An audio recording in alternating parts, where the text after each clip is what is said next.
And welcome to Tables, Lists, and Chairs. Welcome back to TLC. If it's your first time here for a TLC episode, here's how it works. Each of us have come up with a top 10 list of a certain category. We're going to go through and reveal our answers at the same time, and then judge each other's picks horribly. It's going to be great.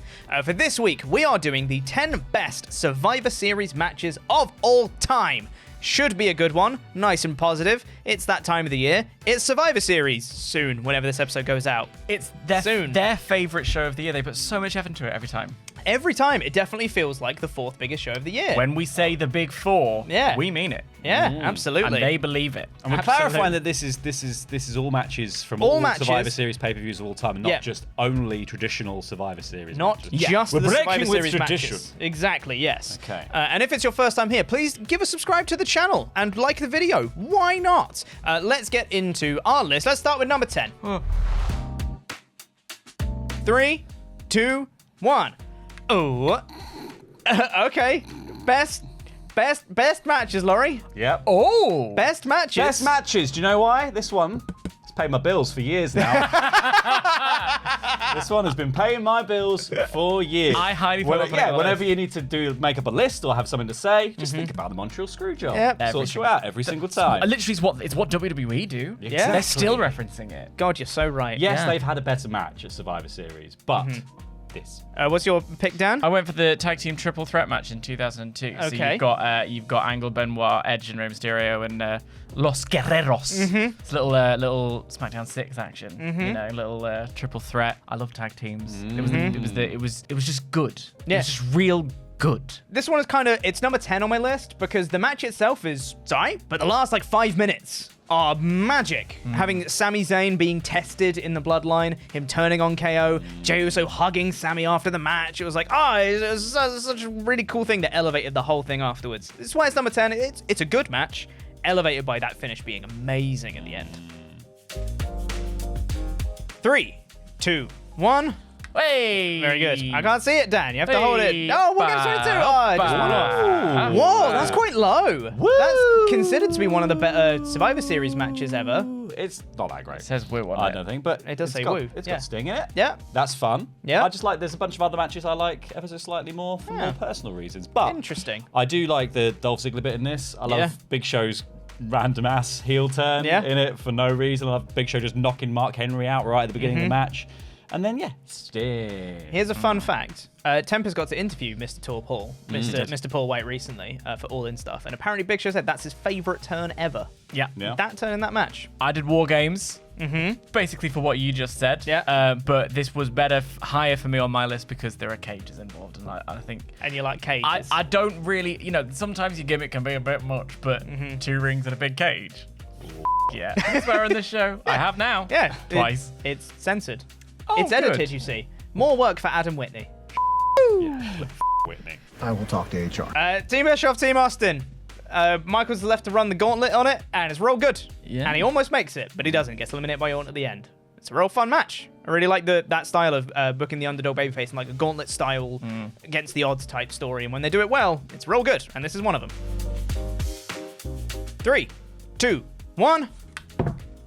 Smashy, smashy! Goldberg Lesnar? Yeah. Wow, Hello. that's also quite low. Yeah. I think a lot of people would have that quite high. Or some people wouldn't have it on the list at all because some people don't like it. Some people don't like it, but I like smashy, smashy. Yeah. It's just three moves, and Goldberg comes out, and he goes smashy, smashy. Yeah. And I Yeah. really enjoyed that. Yep. And I think it led to a couple of good little matches between the two of them. I bloody love Goldberg. I love WCW. And yeah, it was everything I wanted it to be at the time. And you can see the fans are just losing their minds when it happens. It's such a stupid moment for such a long.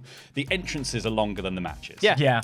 It's wonderful. It's absurd. I also really like that the K that you wrote down for Brock looks like an H. So now it's a Brock. Brock, yeah. Brock Lesnar. The Welsh Brock that's- Lesnar. Brock Lesnar. He fell into a Brock.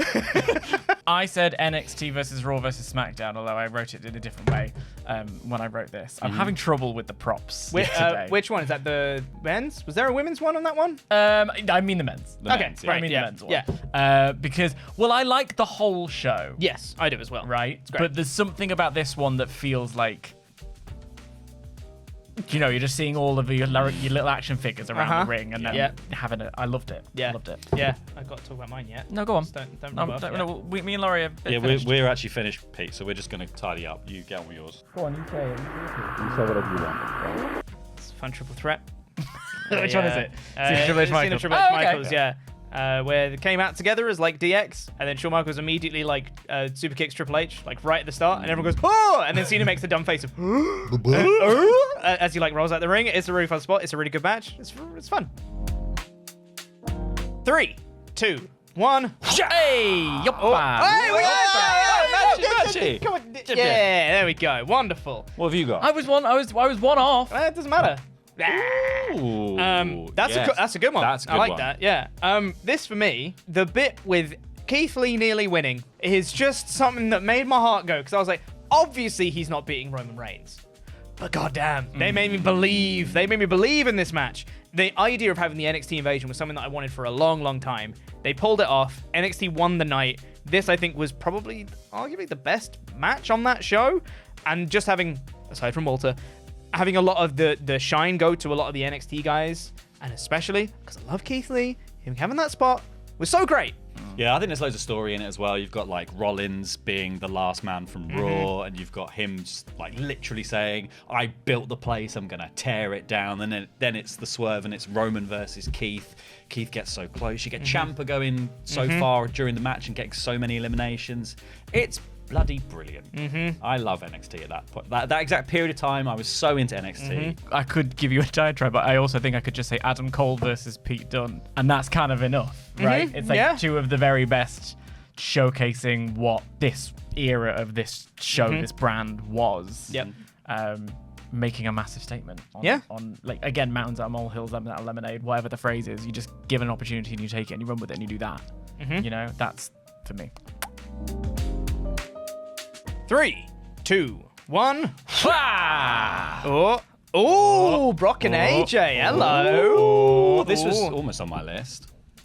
Y'all are crazy for putting it so low. You go first. Spoilers for later. Me for going so low on this, or this? No, so low? this one. We'll talk about it. Spoilers. Well, this I think this is a good example of a Survivor Series match that's built around two people doing something that everybody wants to see. And there's just so many, like, this is just Flair coming into WWF and showing who Ric Flair is. He plays all the bloody hits in this match. He's doing all the wobbly legs. He's begging off every 5 seconds. And the second Roddy Piper gets into the ring with him and just wails on him. Oh, it's so fun. Again, it's Brock Lesnar versus AJ Styles, which for me feels like I like it when, no pun intended, styles clash. I like it when two wrestlers who you wouldn't put together and think, there's a great match, have a great match. Yeah. Right. And it's from that era where they were just sort of they were using Survivor Series to be that era, like it's over, to be two people going against each other because they're both at the top kind of thing, and like who's best or whatever. Yeah. So really it didn't matter. Like it was just a match for match's sake, which I quite like. Shawn Michaels had brown pants.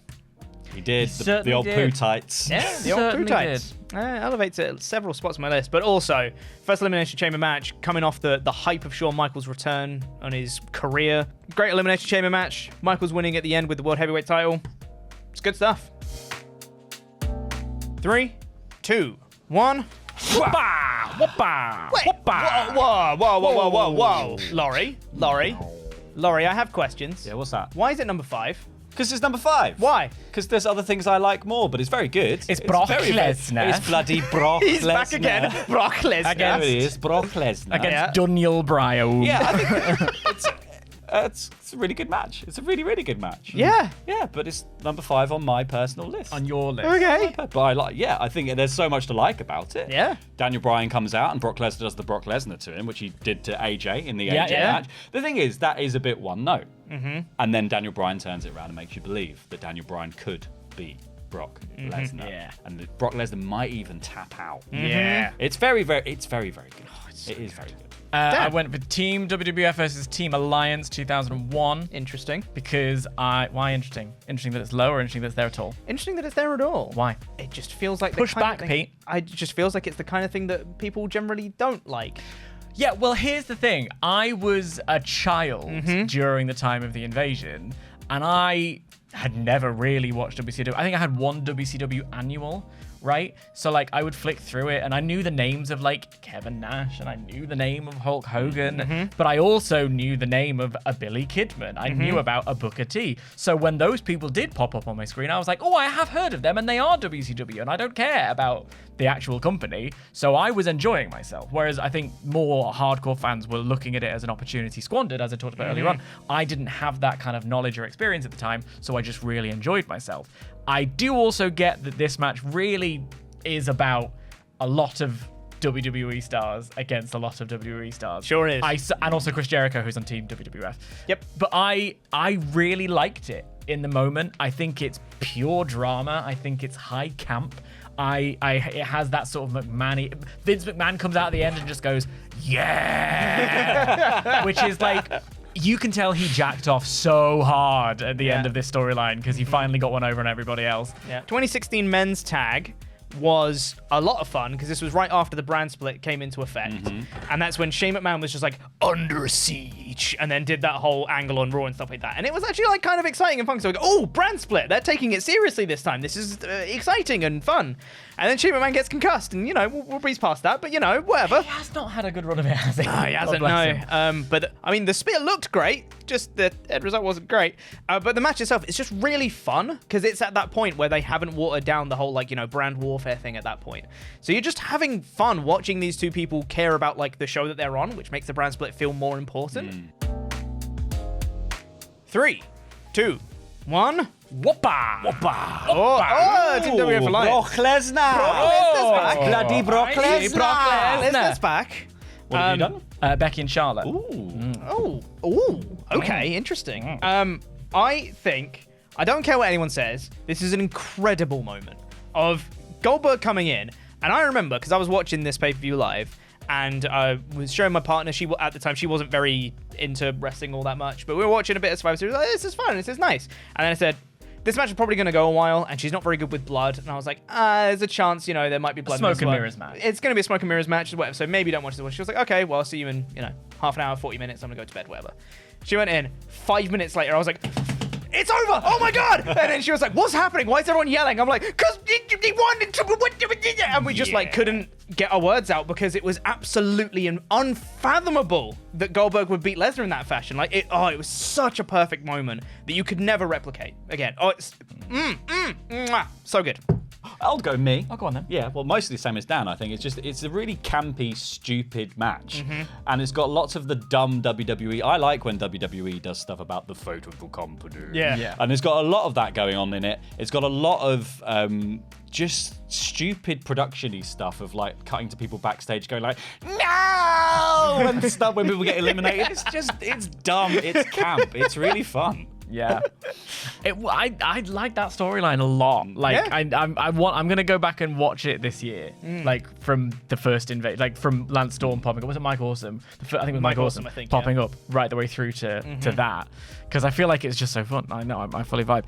I went with Becky versus Charlotte because, in large part, this is kind of due to the stuff around it. Because there's an amazing promo that Becky cuts after the fact, where there's some genuine, like, real emotion, because obviously these two were best friends in real life, and in time you sort of part ways. There's never really been a full discussion of what may or may not have happened, but there's widely acknowledged to be the case that they're former best friends now. And when Becky's cutting this promo and talking about wanting to be the best, and this was my sort of ride or die, and then Seth's music hits behind her, and there's a big pyro, and it's almost like a sort of like jolt you out of this thing and pulls her back into the character.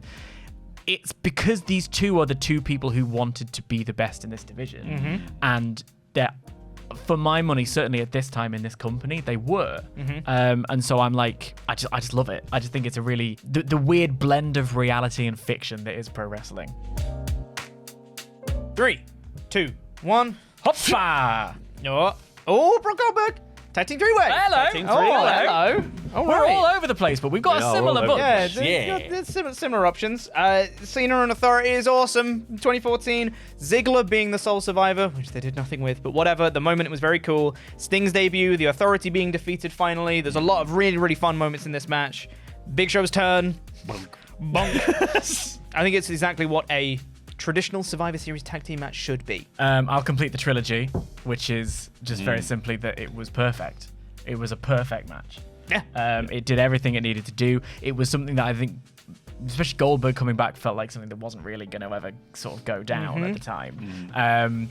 And then the sort of like tease of it in the trailer of the video game where he drives past Suplex City. Yeah. And then it's like, oh, could he come back? Would he? Maybe. Yeah. Oh, he is going to come back. And then we had that awful WrestleMania 20 match that was just still so long in the memory and had such a sour taste after this run that Goldberg had that was also itself this big sour taste. And then he comes out and he spears him and he jackhammers him and he goes home. And it's just so quick and so effective. And I it's the same as you. I was on my feet. I was like not expecting it. And like even my friend who didn't watch wrestling ran into the room, who had watched wrestling as a kid and was like, rewind it so I can watch it. And I was like, yeah, because it had so many people in shock. Yeah. And how often do we get those moments, like as fans, where we have that organic, like, oh my god reaction, especially in this era of WWE. To feed Brock Lesnar to Goldberg. It just doesn't happen. It just makes no sense. It's No. like, I know. we found you the oldest man. Yeah. Here we go. And then the rest of that program was done to absolute perfection. Like for me, it's like we talk about like trilogies of matches or whatever, of the way you use certain people, with the the definite exception of putting the belt on him, which I don't think was necessary in any way, shape, or form, and ruined another incredible story along the way. The plotting of Goldberg destroys him here, Goldberg eliminates him from the Royal Rumble, Brock gets the victory at WrestleMania, was such a perfectly done little bit. I love Eddie Guerrero. I love Eddie Guerrero. I love Rey Mysterio. I love He Who Shall Not Be Named for his wrestling work. Yeah. And I also love Kurt Angle. And Edge at this time. I was going to say, what's your problem with Adam Copeland? Edge at this time, coming up still for me. And Chavo was really good in this. I just think there's a lot of fun in this match. It's like all my favorite people from WCW in one match. 3, 2, 1. Ooh, so close, and yet so far. Ooh, very high. All right, interesting.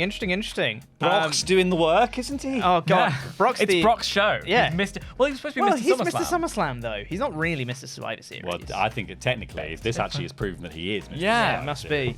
For me, this match holds even more weight than it already does. One, for that calf crusher spot where Brock's selling his ass off in that calf crush, and you go, oh my god, he's killing him. It's great. And also, because this really nearly was Brock Lesnar and Jinder Mahal.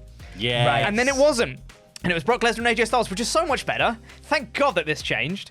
And they put on an amazing match where you were coming off the momentum of AJ just winning the belt back. And everyone goes, okay, he's probably going to lose to Brock. But in that moment, AJ makes you believe that he's going to win. And you go, oh my God, he's going to beat Brock and this is going to be amazing. He doesn't. But it's an incredible match. Well done. This is a little Tekka's Wrestler's masterpiece. It's a wonderful little match. This is a man at the top of his game, bringing up a guy who is, on his way to actual superstardom. This is just before Stone Cold breaks out. And it's that sort of like just before the character switch to needing to be like bad attitude, all of that kind of stuff. And you get Stone Cold doing technical wrestling against Bret Hart, and the crowd are losing their minds. Like the level of noise that people are making during this match is insane compared to like when you watch modern WWE, it is quiet by comparison to the way people are losing it over this. It's Brock Lesnar and Daniel Bryan. Yeah. Like, I don't really know. Like, it's not dissimilar to that insofar as, like, this happened very last minute because Daniel Bryan gets the belt off AJ and that. He just done this big heel turn thing, and I don't think anyone really expected Daniel Bryan to ever do a heel turn again. Dick kicking Daniel Bryan. Dick kicking down. Yeah. Again, it's the styles clash. It's the biggest man versus the littlest man. It's the guy that the company never let lose versus the guy that the company never let win. They're so good. Like, they're really good in this match. And you're right, like, Bryan's selling of everything, and like there's almost like he enjoys losing. Like, in this match, there's something about the performance of it that just really nailed it. 3, 2, 1.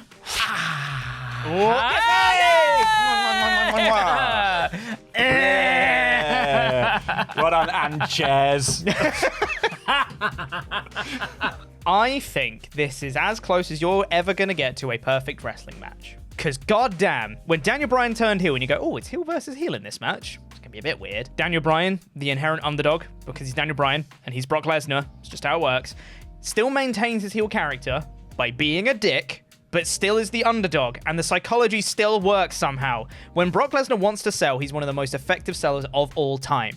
And him having to sell being kicked in the dick, and the pop of Daniel Bryan kicking him in the dick and then hitting the knee afterwards, everyone believes, like, oh, Daniel Bryan's gonna win. Oh my God. And then he doesn't. But it's that moment again of making you believe and just going, just getting you on the edge of your seat. It is perfect. These two are incredible wrestlers. This match is so much better than it has any right to be. And it has all the right to be amazing in the first place. It's so good and I love it. Hey, bro. Hey. Elimination Chamber 2002. Yeah. You Round can't be part of it. Like, I had the DVD of the show, and this was like, so obviously pre-network days for those that remember. I didn't get every DVD ever, but I had the DVD of this show because it was a banger, and I watched it over and over and over again. And it was like one of the first new match types that I remember as a fan getting and not knowing what it was going to look like, and then it, was that beast of a structure, and they did things in that match that probably seem quite tame in comparison now, but actually sort of they didn't have like a blueprint of what they could do with this match type. Yeah. They just did it. And it was the painful version of the structure as well. With all the chain everywhere. Version. With all the, it was like, looked dangerous. It did. And it's probably because it was. Yeah, it was super dangerous. It felt dangerous. It felt like a really big deal. It had like, Booker, RVD, Jericho for me. Love those guys. Yeah. Kane's great, a great addition, and then you come down to Triple H and Shawn Michaels. You've got the mentor and the mentee, and the whole Michaels is coming back after so much time, and this feels like such a big deal. And that last bit maybe goes a little bit long because it's a Triple H bit, and you've got like the getting literally dropped. Michael's whole weight lands on Triple H's head at one point, which is wild as well when you consider that his throat was broken because RVD had done the frog splash and landed on his throat. Yeah, so he like kind of coughing up blood for a lot of it, and like it's not. So for Triple H, that's why I love Triple H in a way, because he's able to pull it. You shouldn't be doing this. This is what got you in trouble, but like he pulls it off, and then that moment when Michaels gets the win. Yeah. It's with the confetti everywhere, and again, we weren't supposed to get it. No. Like we weren't supposed to get Daniel Bryan be the bad guy with the Eco Warrior belt. We weren't supposed to get AJ Styles. We weren't supposed to get Goldberg. We weren't supposed to get Shawn Michaels anymore, and we do. Yeah. Maybe Survivor Series is quite good. Well, that's going to do it for this episode of Tables, Lists, and Chairs. Did we miss any matches out? Let us know in the comments what you would have put in your top 10 list. And let us know any future topics you want to see us cover as well. If it's your first time here, please do subscribe and like the video. Why not? And if you want to check out next week's episode where we're going to be talking about the worst Survivor Series matches of all time, then head on over right now to our Patreon page at patreon.com/WrestleTalk. That episode is live right now for all of you. So go watch it right now. And if you want to stay here on YouTube, then it will be here next week at the same time on the same channel. Thank you, Laurie, for joining me. You're welcome. Thank you, Dan, for joining me. I'm welcome. And we'll see you next week for more Tables, Lists, and Chairs. For joining us. Thank you. And Chairs. And Chairs. Tables. We've got a special guest on this show. It's Ace Trainer Liam. Hey, it's Luke Owen. Luke Owen is also here, but mainly Ace Trainer Liam. I'm here. Don't worry, I don't know why either. He just said, want to come round and play? And I was like, yeah, why not? Why not? So today, as promised last week, we are going to be doing the 10 worst Survivor Series matches.